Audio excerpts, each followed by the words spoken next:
Have you ever wondered how a bipolar transistor works? Well, I'm going to try and explain it using a 3D printed prop.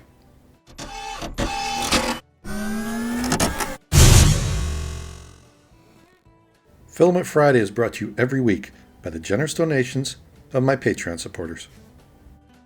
The bipolar transistor was created back in the 1960s, and it now comes in many different shapes, sizes, and packages. It was originally created to replace the big bulky vacuum tubes, and it allowed things like a transistor radio.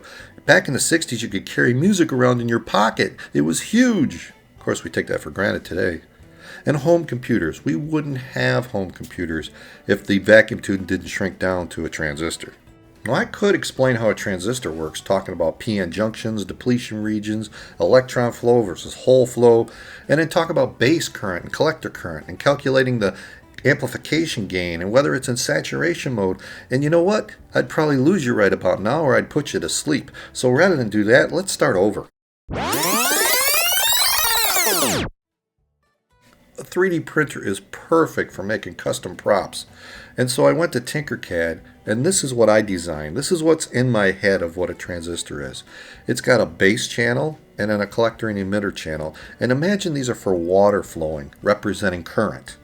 And then I've got this paddle designed that a little bit of flow at the base will produce a lot of flow at the collector emitter. So here's the finished prop, and it came out really good. And then here's to the right is a couple transistors, and then to the left a snap circuit, which actually has the collector, base, and emitter brought out to snap, so I can use that in an actual circuit.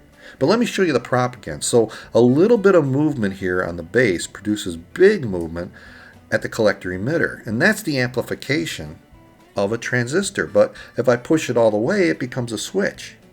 So let's go deeper into this. The first mode I want to talk about is saturation mode. That's where the transistor is used as an electronic switch instead of an amplifier. Here's a typical circuit where a transistor is used to control an LED. The key point is you need 0.7 volts across the base to emitter before it turns on. And that's the point where my little flap in the base channel of my 3D print starts to be pushed, allowing current to flow through the collector and emitter. Now your Arduino is probably going to put out 5 volts. That's why you need a resistor to drop that extra 4.3 volts and also limit the current. Now current starts flowing through the LED, but it's controlled by the amount of current going into the base. And if you put the maximum current into the base without blowing it up, then you'll see 0.2 volts dropped across the collector emitter. So a very, very low voltage. And so it ends up looking just like a perfect switch, or close to perfect switch. So that's how saturation mode works. Now let's look at this on the 3D print.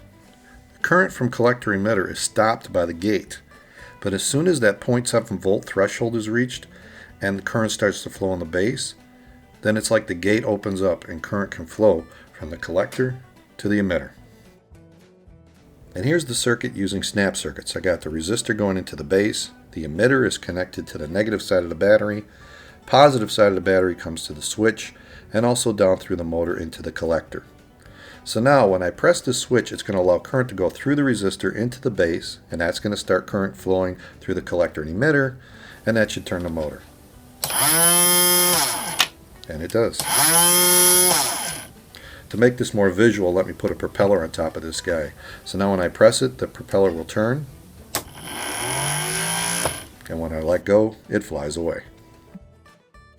A bipolar transistor can also be put into active mode, and that's where it acts as an amplifier, where a small amount of variable current at the base can produce a larger variable current at the output.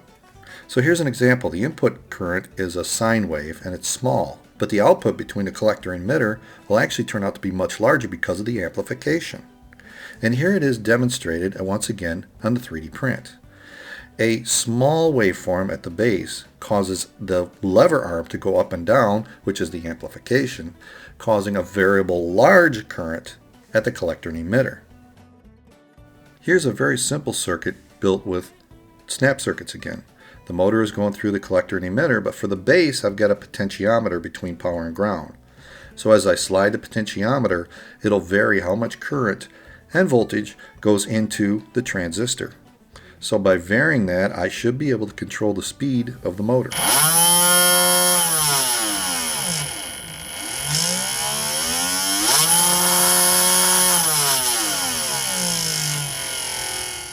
do this again with the propeller so now we can visually see the different speed by watching the blades. You can almost see the blades when it starts to slow down.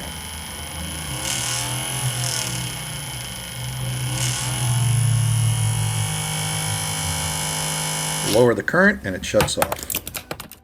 The 3D print helps show the theory behind how a transistor works, but if you want to actually use a transistor or design with one, you should always refer to the data sheet.